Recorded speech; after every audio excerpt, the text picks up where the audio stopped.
En este ejemplo vamos a tomar la derivada de W con respecto a S. En este caso nos tenemos que remitir a la regla de la cadena para funciones de varias variables independientes. Como podemos observar, el argumento de la función W está en términos de x y de y, 2x al cuadrado menos y al cubo. ¿Cuándo aplicamos esta regla de la cadena? Cuando estas variables x y y a su vez son independientes entre sí, en tanto están dependiendo de otras variables, pero no necesariamente de las mismas expresiones. Entonces, en su caso, x es equivalente a 2st cuadrado y y es igual a s cuadrado t. Un esquema que nos permite conceptualizar el proceso de la regla de la cadena para armar la expresión final a desarrollar es el diagrama de árbol. Empezamos el diagrama de árbol con la función de dos variables, en este caso la función w. ¿Cuántos ramos salen? Salen dos ramos, en tanto la función depende de x y de y a su vez estas dos variables dependen de s, como se puede ver en la parte superior. El ramo izquierdo lo vamos a tomar para x y el ramo derecho lo vamos a tomar para y. Entonces la primera rama nos conecta la variable w con x. Esto implica que debemos hacer la derivada parcial de w con respecto a x. Luego, esta rama cierra conectando la variable x con la variable t. Significa que debemos tomar, perdón, la variable s. Debemos tomar la derivada parcial de x con respecto a s. Recordemos que vamos a tomar la derivada con respecto a s. Del lado derecho debemos tomar la derivada parcial de w con respecto a y, conectando w con y. Y luego y conectándose con s sería derivada parcial de y con respecto a s. El diagrama del árbol nos indica que las operaciones o derivadas del mismo ramo se multiplican y se suman con desde otro ramo. De tal manera que para el ramo de la derecha tendríamos derivada de w con respecto a x por derivada de x con respecto a s.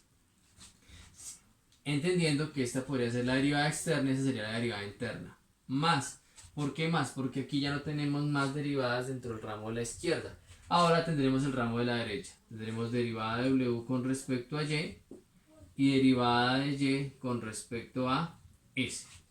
De esta manera, la derivada de w con respecto a s sería lo siguiente. Vamos con el término de derivada de w con respecto a x. Sería derivar únicamente este término, en tanto este sería constante. Esta derivada sería 4x por la derivada de x parcialmente con respecto a s.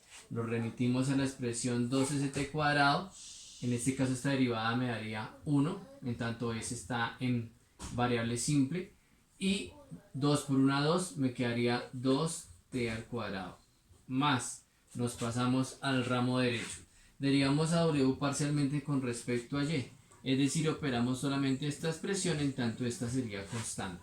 Esa operación por regla de la potencia sería 3y cuadrado, conservando el signo negativo de la y, por la derivada de y respecto a s. Esta derivada correspondería a la regla de la potencia, que nos daría 2st. De esta manera, la derivada nos daría lo siguiente.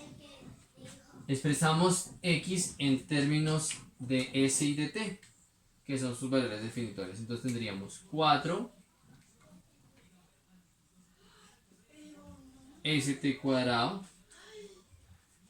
por 2t cuadrado más por menos 3y cuadrado, que se sustituiría por s cuadrado t 2st. La derivada total de w con respecto a s sería 4 por 2, 8, s por 1, s, t cuadrado por t cuadrado, t a la 4, menos 3 por 2, 6, s cuadrado por s, s al cubo y t por t, t al cuadrado. Esta sería la derivada total de w con respecto a s.